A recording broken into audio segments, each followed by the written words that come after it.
In order to truly understand assertive communication, it's important that we also understand the other types of communication out there. Generally speaking, we tend to say that there are 4 different styles of communication: passive, aggressive, passive-aggressive, and assertive.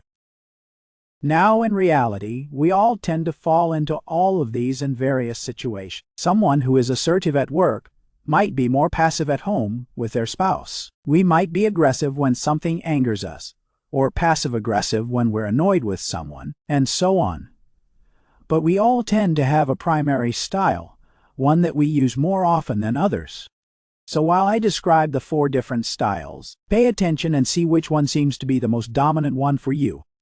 People often see passive communicators as indifferent, or as if they always give in to others. They often have a hard time expressing emotions or needs.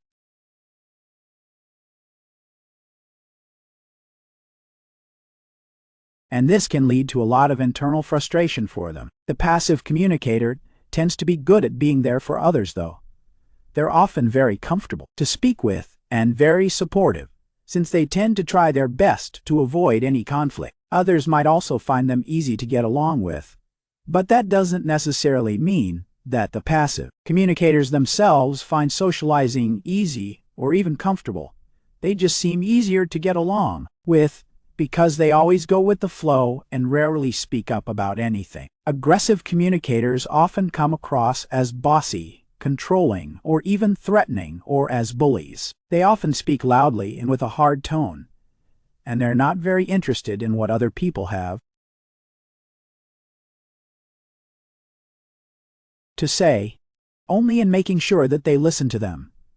They might do well in manager positions where others look to them to be told what to do, but will often not make any friends among those that they manage. Passive-aggressive communicators can often seem like passive communicators since they rarely speak their mind or express themselves directly to others. But if frustration or resentment builds in them, which it often will if they feel like they're not being seen or heard, they tend to turn to other methods than direct conversation to try to punish others. It might be something as simple as spreading rumors or sabotaging the people that they're upset with, or it can be a change in their tone and body language that shows their emotions and needs to others.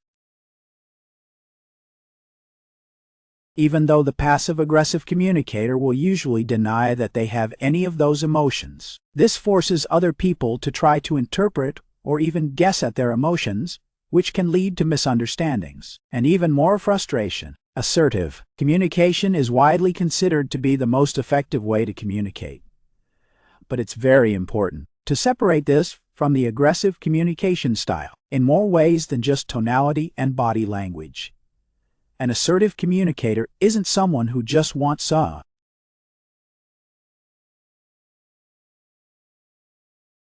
get their way, be heard, or get to be in charge. Someone who is authentically assertive is just as focused on what others want and need as they are in it themselves. They communicate openly and honestly, and most of the time in a friendly and including manner. Being assertive is about being able to speak our mind, share our thoughts and needs, and create the opportunities we want to have, all the while taking other people into account and creating a genuine connection with them. And this is, of course, what this course aims to help you achieve. An assertive communication style is about leading through mutual respect rather than intimidation and fear. It's about taking part in the social space in a way that influences it positively, and it's about expressing your truth to the world around you. In the resources of this video, you'll find a couple of images that show a few examples of the differences between passive, aggressive, and assertive communication, and these images come courtesy of my colleague Nawal Mustafa, also known as @TheBrainCoach on Instagram. Go check those out.